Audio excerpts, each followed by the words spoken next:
Donc bonjour à tous, dans cette vidéo nous allons installer Angular et nous allons créer notre première application.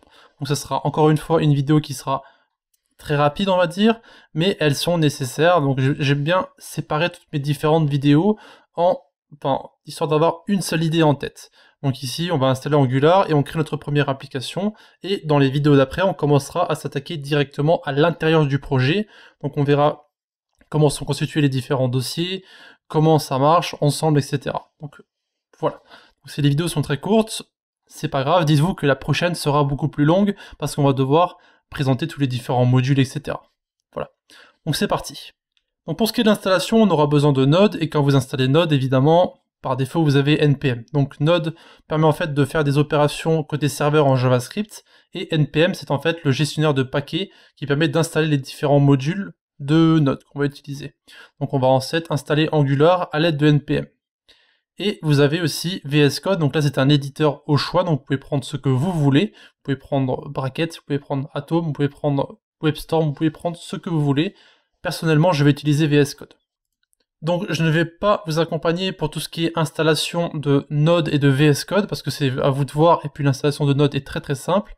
Par contre, je mettrai les 3 liens dans la description afin que vous puissiez les utiliser. Vous avez Node ici, vous rentrez sur le site, vous prenez la première version, donc la 8.12, pas besoin de prendre la dernière, hein. Prenez celle-là, elle fonctionne très bien pour tous les utilisateurs, vous n'avez pas besoin des fonctionnalités au-dessus de 8.12 de toute façon. Ensuite, vous allez l'Angular CLI, donc on va utiliser, donc il faut taper ces différentes commandes dans notre éditeur tout simplement. Donc ce qu'on va faire, c'est que vous allez d'abord installer VS Code, ou alors vous utilisez un terminal. Donc en fait moi je vais utiliser le PowerShell ici pour vous montrer. Donc ce qu'on va faire, c'est que vous allez dans un dossier au hasard, peu importe lequel, vous faites Shift, clic droit, et vous avez ici Open PowerShell Window here. Donc vous aurez une fenêtre PowerShell, et normalement si vous avez installé NPM correctement, vous pourrez taper cette commande npm install-g Angular CLI. Moi je vais faire un copier-coller, et je vais je vais appuyer sur Entrée. Donc là, ce qu'il va faire, c'est qu'il va en fait installer globalement le CLI de Angular. De cette façon, on pourra ensuite avoir accès à des commandes comme ngnew, qui vont en fait permettre de créer justement notre application. Donc ça, après qu'on ait installé VS Code, donc dans les prochaines vidéos, toutes ces commandes, on les tapera à l'intérieur de VS Code. Cependant, si vous n'allez pas installer VS Code, je vous conseille de garder le PowerShell afin de pouvoir taper les différentes commandes. Par contre, vous aurez besoin de faire quelques petites opérations, comme par exemple entrer dans votre dossier. Cependant, vous pouvez simplement aller dans le dossier où vous avez créé votre application, vous faites Shift clic droit et vous allez mettre Open PowerShell here. Vous aurez directement le chemin d'accès. Ok, donc une fois que vous avez installé tout ça et que vous êtes entré correctement avec PowerShell dans votre dossier, vous allez simplement taper la commande ngnew. Ici on va mettre un nom d'application, donc on va mettre un point. Ça va en fait créer le dossier où nous sommes actuellement. Donc ici pour le routing, ce qu'on va faire c'est qu'on va mettre oui. Et pour le format qu'on va utiliser, c'est on va utiliser du SAS, ça sera plus simple. Alors par contre, on a un problème évidemment. Ok, donc c'est peut-être le nom qui va pas aller. Donc on va devoir mettre un nom correct. Alors, qu'est-ce qu'on va mettre? On va mettre myapp. Comme ça, je suis sûr que ça marche. Routing, on va mettre oui, et du coup, on va utiliser du CSS. Ça sera plus simple pour l'application. J'ai changé d'avis entre les deux. Donc vous utilisez CSS ou SAS. CSS, c'est plus ou moins la même chose.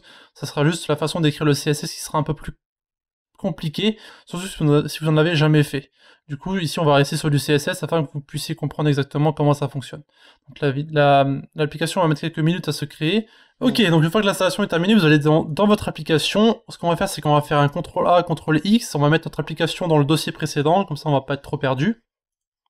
Et ensuite, eh bien voilà, on a simplement créé notre petite application. Donc moi, je vais prendre un peu d'avance sur vous, je vais ouvrir mon dossier dans VS Code, puisque c'est ce que moi j'ai installé. Donc vous allez voir que maintenant, une fois qu'on sera dans notre éditeur, eh bien, on aura accès directement à l'architecture de notre dossier ici à droite. Donc vous avez vos différents fichiers JSON, etc. Vous avez votre fichier SRC avec les différents fichiers TypeScript qui sont ici. Et vous avez ici votre application, donc on pourra modifier par la suite. Donc vous avez l'application, vous avez ici vos différents components. Vous avez vos components CSS, components HTML, etc. Donc on verra plus tard comment tout ça fonctionne.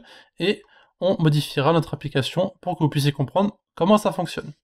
Bon, ce sera tout pour notre petite vidéo, donc n'hésitez pas à installer l'éditeur de votre choix, vous n'êtes pas obligé de prendre VS Code, vous pouvez très bien prendre Bracket et fonctionner avec un PowerShell à côté ou autre chose comme ça.